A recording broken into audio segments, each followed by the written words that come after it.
Yeah, today reading session we'll read from Reality at Dawn from the chapter titled Faith.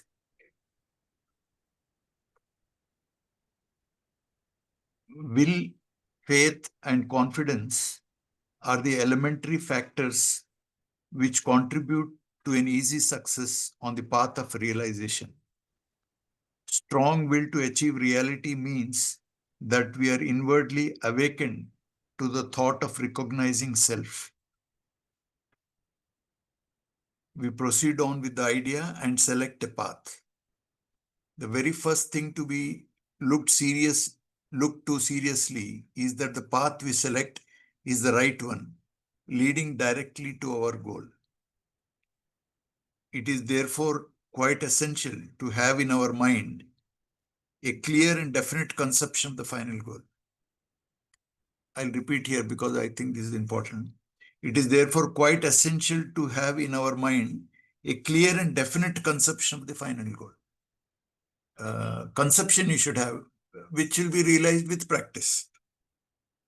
The conception, at least, is he has given in goal of life that negation. That means the feeling that you are a doer and all that. That is the ego or the feeling of separate duality between you and God. That feeling is the ego actually, and that feeling is negativated. That means you are the doer, that feeling has to go. And finally, if you read Efficacy of Raja Yoga, Central Region, he says work happens on its own automatically. I mean, so if you have that kind of a clear goal in your conceptual goal, that should be very important, it says. It is therefore quite essential to have in our mind a clear and definite conception of the final goal. Now, the final goal of different people may be different in many respects, and consequently means to achieve it may also be different. We have thus to select the right path leading directly to the final goal for which we aspire.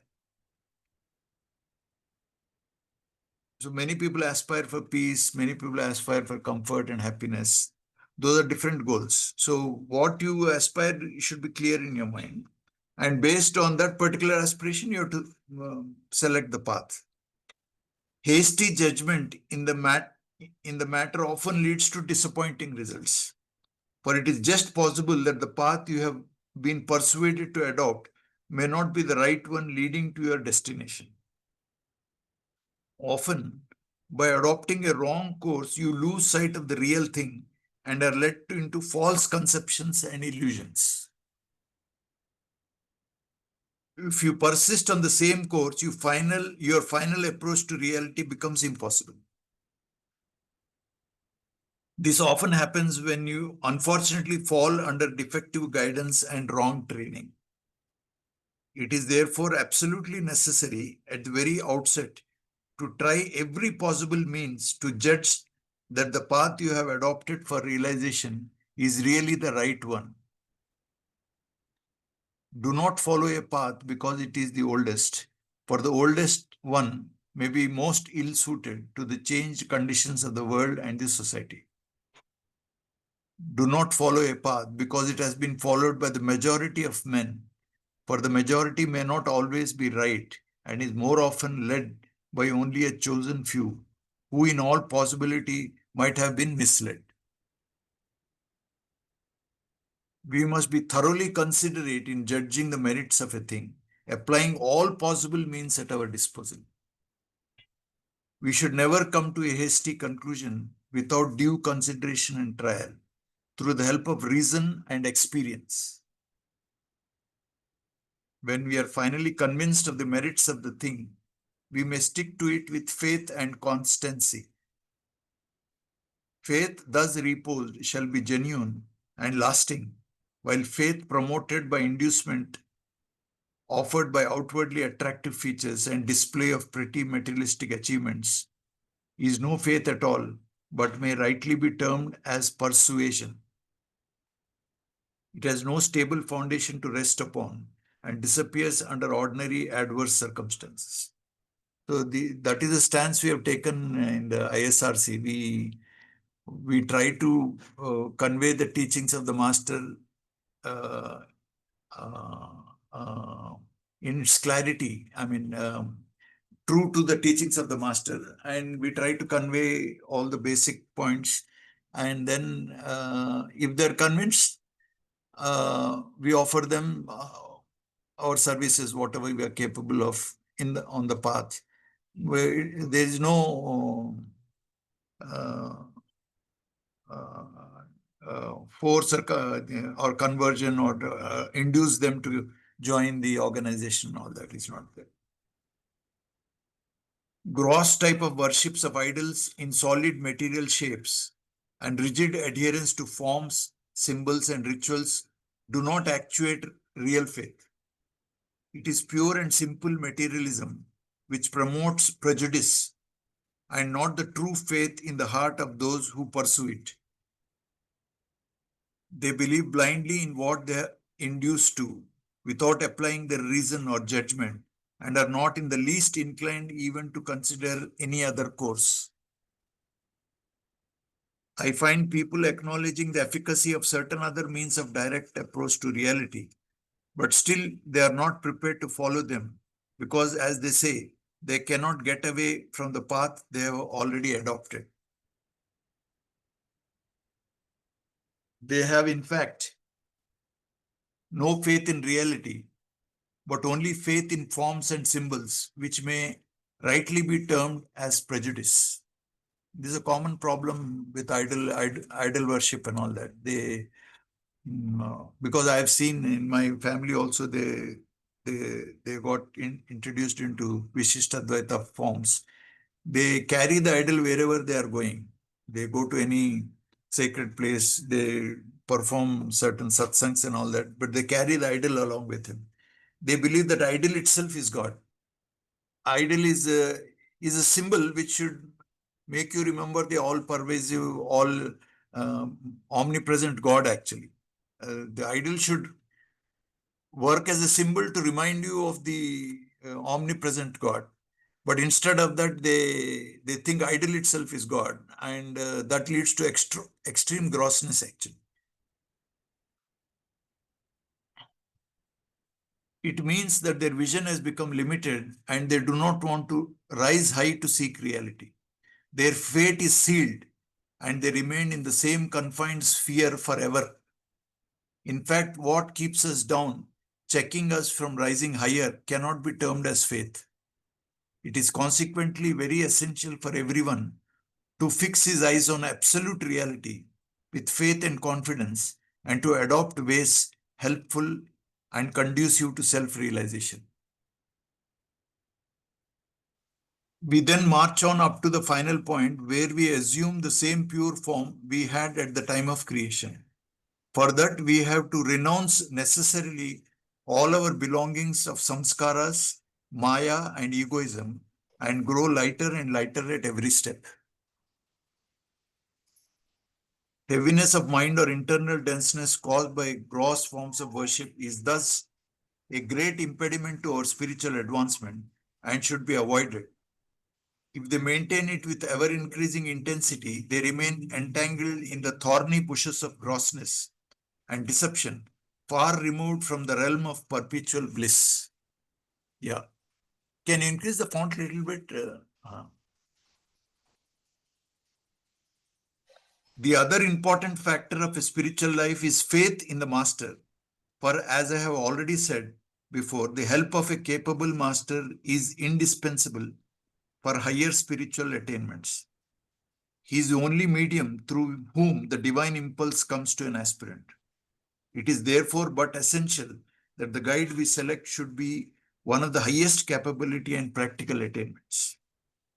To judge the real worth of the guide, we must associate with him for some time, trying and testing him by all means in our power. When we are thus convinced of his capabilities through reason and experience, we may accept him as our master and submit to his guidance. If we disregard this principle, we are likely to be deceived in our judgment. because now there are so many gurus around. So, I mean, though Babuji has worked and created trainers in whom his impulse is shining in many people, but there's still, if the Abhyasi is not disciplined and then he is not clear about the goal, there's a risk of, you know, getting out of the path. I mean, not realizing the goal. So that is a problem. If we disregard this principle, we are likely to be deceived in our judgment. We must never follow anyone blindly, having been attracted towards him by his outward imposition and display of knowledge. For proper judgment of the true merits of a man, we must take into account his practical attainments in the field of in the spiritual field. We must seek in him the real thing we crave for. When we are thus convinced, we naturally begin to feel an inward attraction for him and think him to be the very person who can shape our destiny. The feeling gradually develops into faith and we begin to love him. We submit to his views with due regard to his personality and proceed along the path under his guidance. The experience of achievements gained during the course convinces us further of the extraordinary capacities of the master, and we begin to look upon him as a superhuman being. Our faith now is greatly helpful to us in our spiritual progress. It dispels clouds of doubt and uncertainty and removes difficulties and obstructions from our path. Faith is really the foundation of the entire structure of spirituality. Faith in reality, faith in the right course you have adopted for realization, faith in the worthy master whom you have submitted to. This is the rock upon which you must build your edifice of spirituality if you really aim at success. You will thereby be possessed of an internal force strong enough to shatter all the forces of evil that might be surrounding you. It will help you to draw fresh divine impulse whenever you require it. Some people take a very erroneous view of faith. They believe that faith alone is enough to solve their problem of life, no matter what the path they have adopted or the guide they have submitted to might be. Nothing probably can be more misleading than this absurd belief. Is it ever possible for a man to reach Calcutta by taking up just the opposite direction? Can a man ever become a selfless saint by submitting himself to the guidance of a self-seeking impostor? Can a man ever free himself from the bonds of attachment, prejudice, and pride by following a self-conceited hypocrite inspired with the feeling of attachment with the worldly objects of and self-aggrandizement? We must never be led away by mere outward glittering aspect of a thing, but should go deep into it to discover reality at the bottom. Inducement based on outward show of knowledge, eloquence, or power promotes blind faith, which in most cases leads to disastrous results. A conscientious man will never allow himself to be led away blindly into delusion by such false impositions which have no real significance in the spiritual field. Blind faith is no doubt greatly advantageous only when the path you have adopted is by accident the right one, and the guide you have selected is really the proper person of the highest caliber, who is devoid of all feelings of attachment and pride. Your unshakable faith in such a master shall then lead you to the farthest limit of spiritual attainment, for you shall then associate yourself with reality.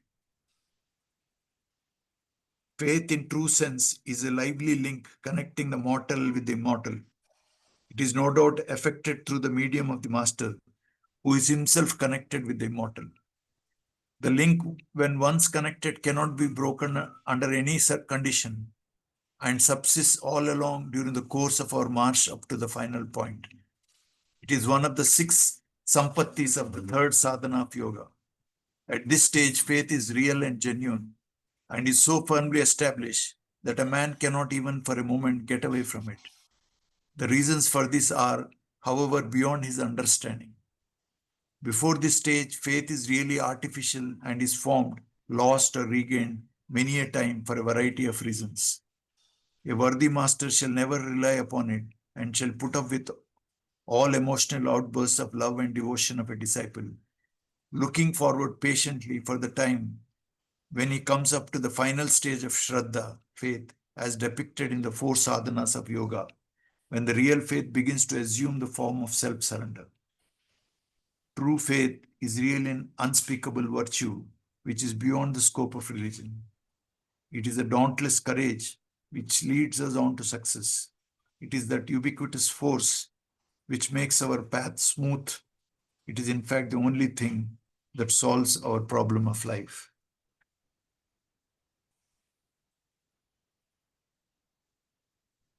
He is saying faith of that Shat Sampatti, that means Sham, Dam, Uparati, Titiksha, Shraddha, and Samadha. He says that is a faith that comes after Uparati and all that. That means you get that in that knot, Bhakti knot, third knot actually. And then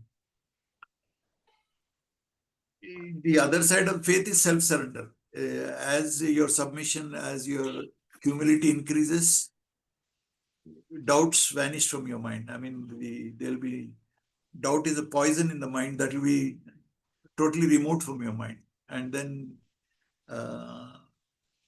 you'll have true faith in the reality. Actually,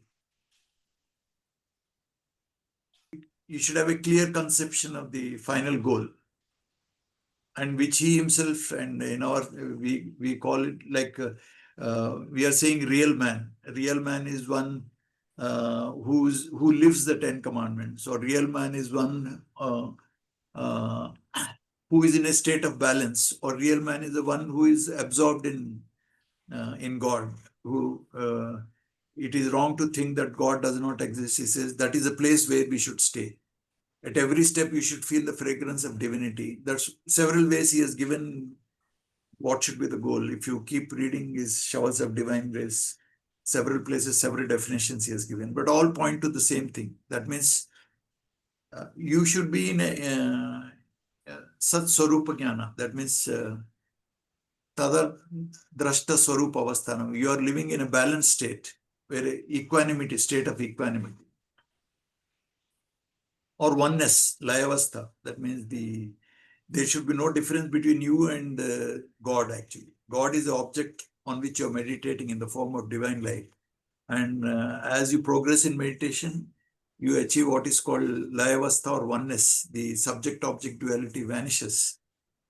And that in Vedanta they call Nirvikalpa Samadhi, or in yoga we call Asampragnata Samadhi. Babuji is using the word Sahaja Samadhi. That means he discusses that elaborately in central region, where he discusses about goal of life. That can be taken as a clear conception. He says most of the people, common people, feel that he talks about ego, he talks about feeling that it's totally connected to the body. When you do any work, you feel your body is involved in that.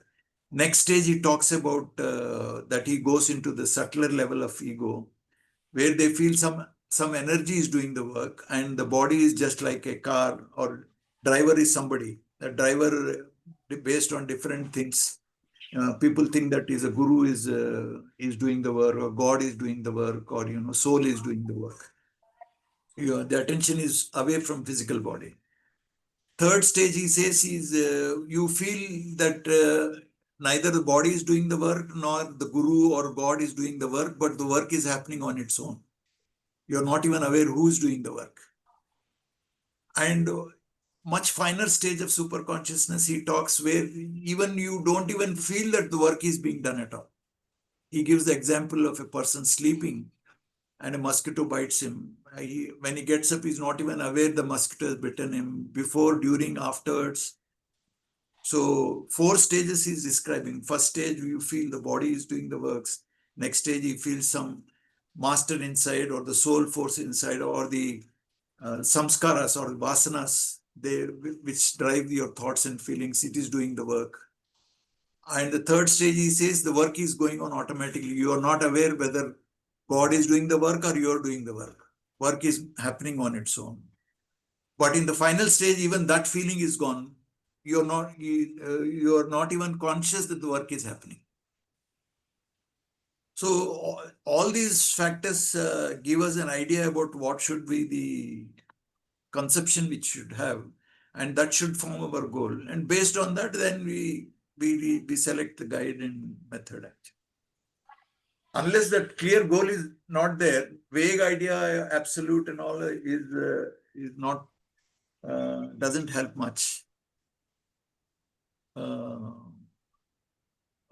I'm absorbed in absolute. I mean, so many people, I want to merge in God and all that. That's not a clear conception. You should study the master and try to come to your own practical idea what it should be. One basic thing is which you can judge yourself whether you're having any likes or dislikes. Raga Dvesha. Raga Dvesha will be there as long as you have an ego. And ego means your negation has not yet come. So suppose you see ways and means, initially it's all the same. Pralaya should happen. Pralaya means you're formed a network in your mind, and that network should dissolve. So that is another conception of what should be the real goal should. Anyway, anybody wants to contribute to the discussion, you can go ahead. And faith is a gradual process. It keeps on evolving, actually. It's not sudden one-day affair. As your purity increases, as you become more and more, your heart becomes pure, all the samskaras. I mean, in this topic also, it talks about Mala Vikshepa and Avarana, they all samskaras. All those things have to be washed out. Then only purity comes. And in that pure state only the real faith develops. So grosser mind, impure mind, faith cannot develop. You have to purify your mind. At least basically you have to have renunciation. I mean, you should renounce all your attachments. Without renunciation, real bhakti will not develop. You should be willing to give up your attachments to your body, to your properties, to your nation, or to political leaders. Everything of the world, attachment to the world has to be renounced, actually. So that is otherwise called vairagya. So that is another conception you can have. Whether your attachments are getting reduced or not, you can easily watch your minds and feelings, and then if you watch your diary, you will know whether you're moving in the correct direction or not. Anything? Anybody wants to talk? There is a seminar on faith. Faith is a link. Okay. Connecting immortal to an immortal. Which one? We'll read. It's on. Yeah, I think we can read that. It's on this. Faith in true sense is a lively link connecting the mortal with the immortal. Yeah, the seminar on that. Yeah, there is a seminar. How many pages is that? 18-minute talk. Yeah, you put that, yes. January 2009, on the occasion of the seminar, Faith in True Sense is a lively link connecting the mortal with the immortal, printed in Bodhayanti Parasparam Volume 8, Chapter 11. The topic of the seminar is taken from the book Dawn of Reality, where the Master makes this seminal statement. I humbly share the following thoughts. When we ask the question, what is faith? On the surface of it, it may look like blind trust. But we immediately are aware in the spirit deep within that such a statement is naive and uninformed simplicity. In fact, faith is the opposite of blind trust. Faith is essentially an interrelationship of the divine with the human, and in its matured state is an irrevocable interpersonal relationship. Faith in the human heart knows, in the deepest and most intimate sense, is something eternal, and this is profoundly connected with all human beings. It is in fact to honor the simple truth of our interconnectedness with all that is and the divine, all the religions seem to have arisen. The religions and spiritual traditions do in fact widely differ on many issues, yet they all agree that there is a divine presence in the world and that human beings honor this presence best by leading meaningful and ethical lives in tune with nature. This profoundly spiritual truth has been known in all times and places, and the great texts and traditions of the past still speak to us clearly today. With spiritual faith, our heart and mind open up and guide us in our search for truth and reality. Faith in the spirituality of life is what makes our spiritual path possible. I repeat, faith in the spirituality of life is what makes our spiritual path possible. If there is no faith in the interconnectedness of ourselves with the divine, there is no scope for the existence of the science of yoga. However, this faith gets fully established only through the grace of a master of caliber. Master says, faith in that unbreakable link, which once established cannot be broken. An abhyasi who does not develop faith can never progress.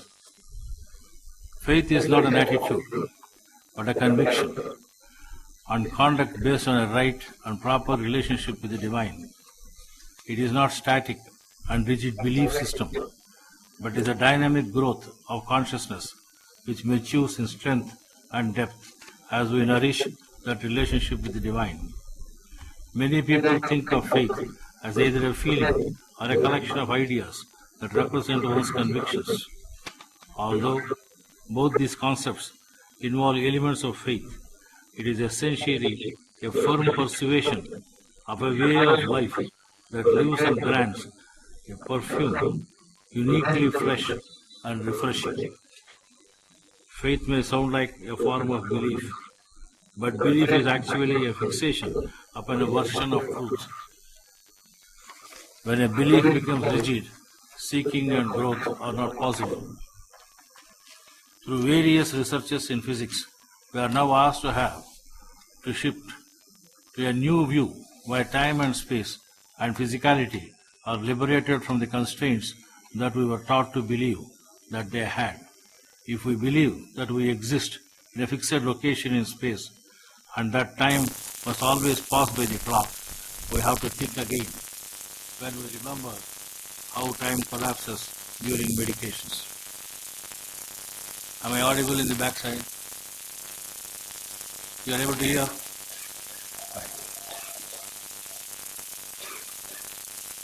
I repeat the sentence again. If we believe that we exist in a fixed location in space and that time must always pass by the clock, we have to think again when we remember how time collapses during meditations. I understand that atomic particles pop in and out of physical manifestation millions of times per second just when and where they feel like it. Their disregard for time is perplexing, to say the least, as they are stated to respond immediately to events in their future, and even time travels backwards to alter their past when it suits them. Now, we can all identify with the idea of creating a different future based on decisions that we make now, but cannot even think in terms of creating a different past.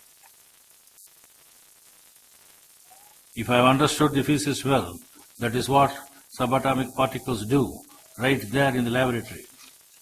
As a result, in mathematics or quantum physics today, one of the necessary tools is the concept of negative time, that is the ability of a particle to send a message into its past in order to change its own history.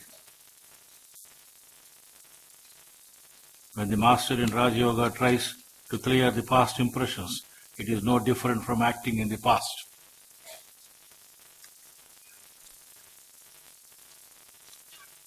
The cleaning process in our system, I believe, will be better and more clear understood from this angle in the days to come.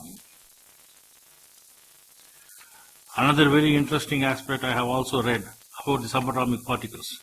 They are friendly, and when they bump into another particle, they become friends and carry on communicating with each other. The fact that they may become separated does not reduce their willingness to communicate. Viewed from this point of view, it would be clear to us to understand how every samskara is invariably linked to many others, and twists and turns of the past, when acted upon by the will of the Master, become so very malleable and permit changes in the patterns of the past actions.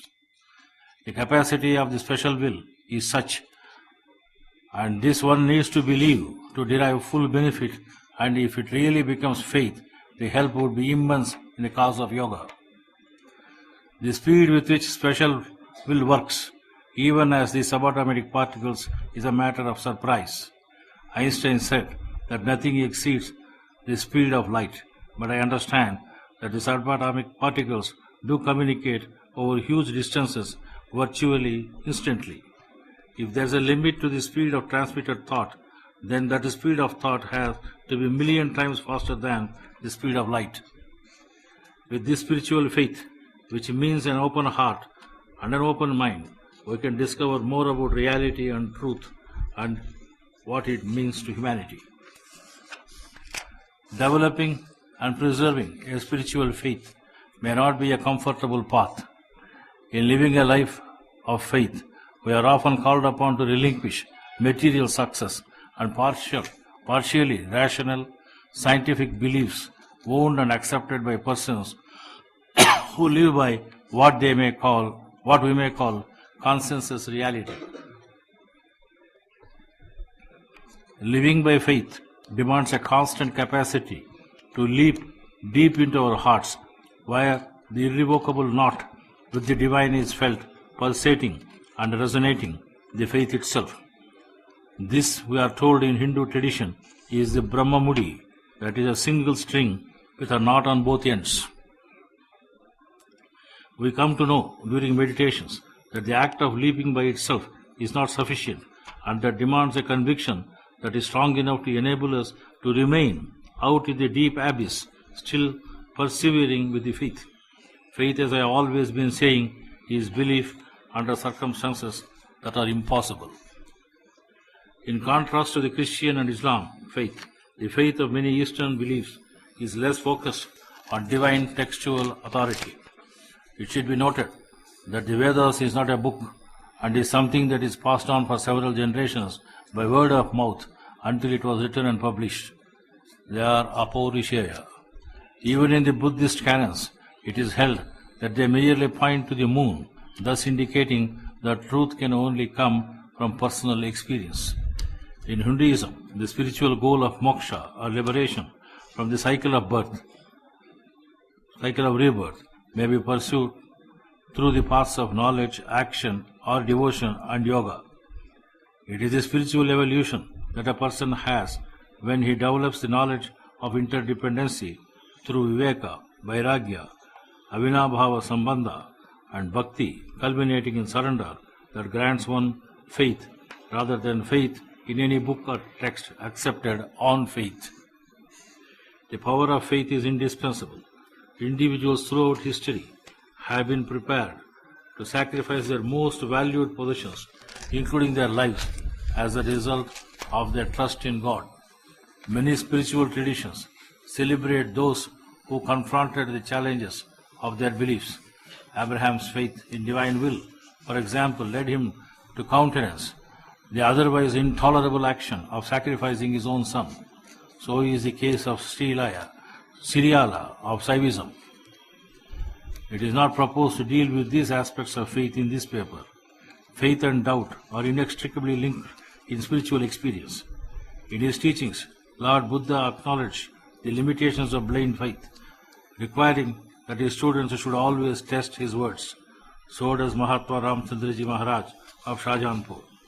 The yogic tradition states that 3 elements are needed to make spiritual progress: great faith, great doubt, and great perseverance. Faith is required to discover and trust the inherent truth of teaching, doubt to challenge and overcome superficial understanding, and perseverance to continue despite distracting hopes and fears. In recognizing the complexities and hardships of a spiritual path, our religions and beliefs also celebrate the enduring human determination to overcome them exhibited by many saints and seers. Revered Babuji Maharaj states that there should be faith in oneself, in the method chosen to be followed, and in the goal itself. Faith in our capacity to achieve the goal is fully developed only when we understand our true nature as pure and simple, unalloyed consciousness. This is not had for the asking or imagining the same, nor is it just a matter of confidence. It is sincere and assiduous sadhana alone that leads to this conclusion about our true nature. Further, it is only then the faith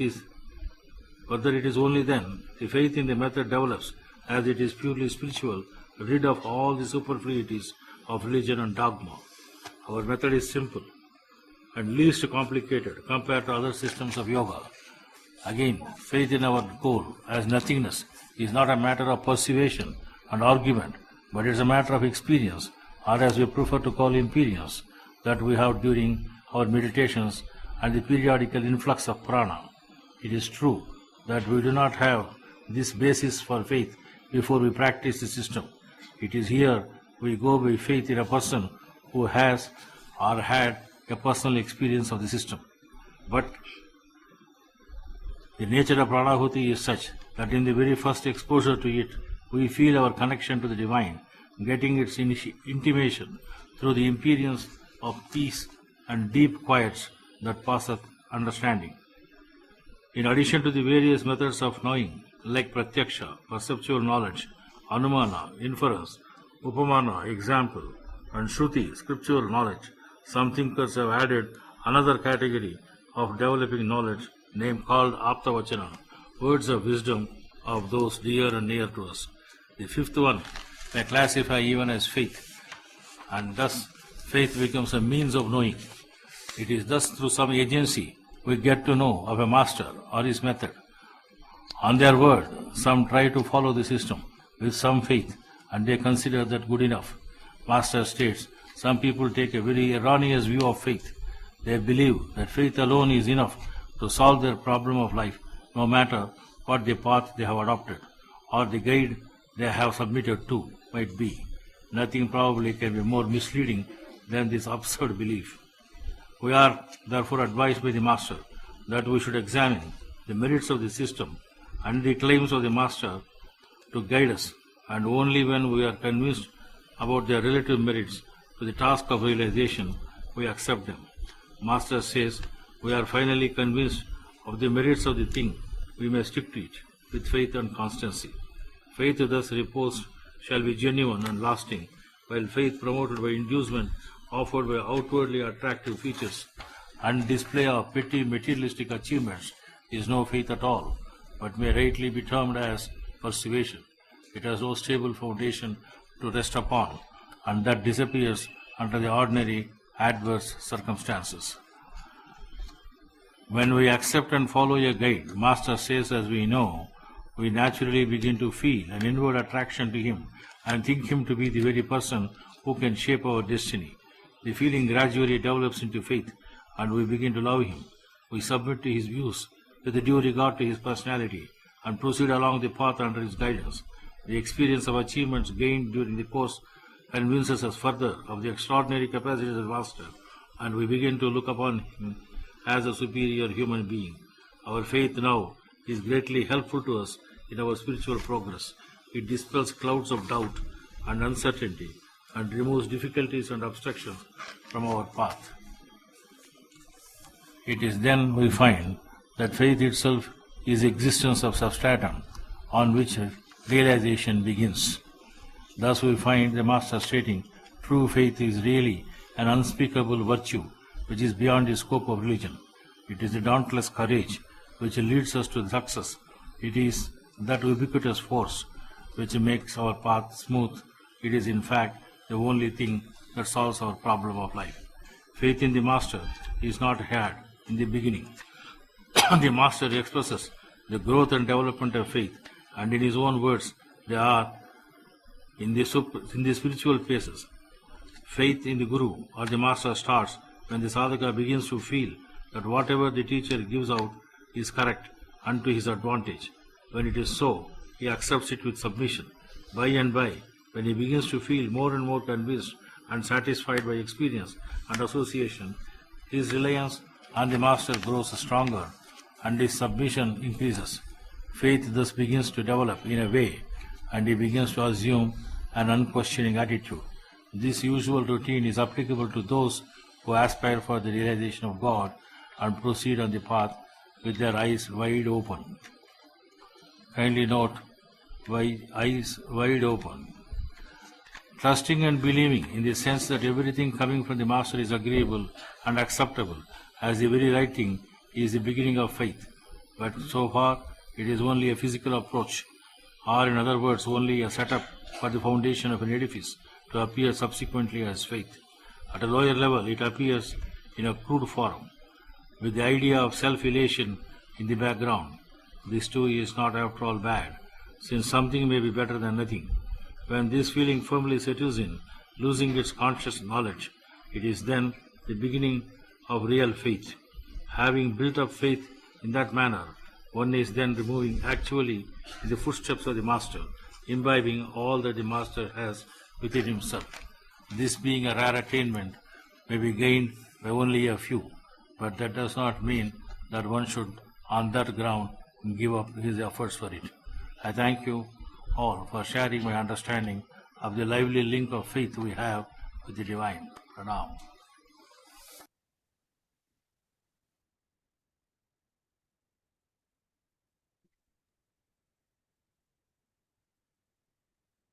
That completes the faith is the lively link seminar paper by Pujya sir. We'll meet next time then. Thank you.